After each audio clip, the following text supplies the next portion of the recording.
Hello everyone, I'm going to try to show you how to time a G2 motor out of a Yamaha golf cart. This is a J38 model engine, 285 centimeter. And there's a lot of misunderstanding on how to line these engines correctly.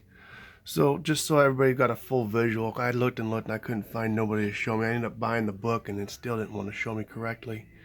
So you have your cam bearing here, your cam gear, which will have a hole. And then you got a little nick mark here on your actual crank. And those are pretty self-explanatory. In this position, we're at top dead center, piston at the uppermost portion of your area. Now on the balancer, that's where most people are trying to figure out how to put that on. If these two are connected and they look like they're pretty well centered, this circle cut out and this actual impressed dot. On this side, you'll notice there's nothing on the actual crank. So what you need to do is just, while this is lined over here, make sure that the tooth that's closest to the sprocket aligns perfectly with the actual impressed dot here.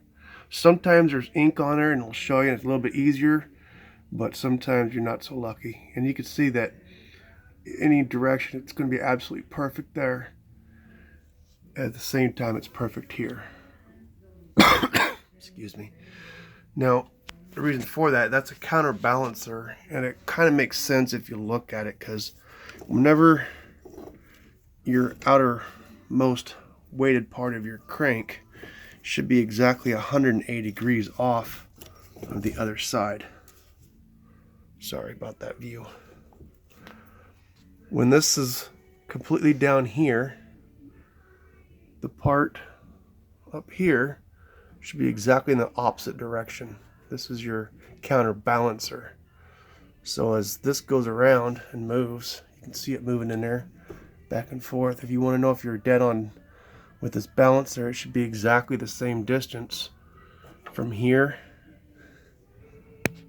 to here and from here to here at the same time. Whenever this weighted part gets completely out, it should be exactly right.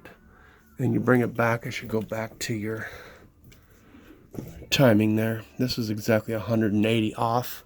You got your exhaust stroke and your compression stroke. So you gotta go around one more time and get those lined up once more. Double check. This is the highest point of that tooth going into that gear, so that's where you want to be, and this should be exactly correct as well. Here's our timing and our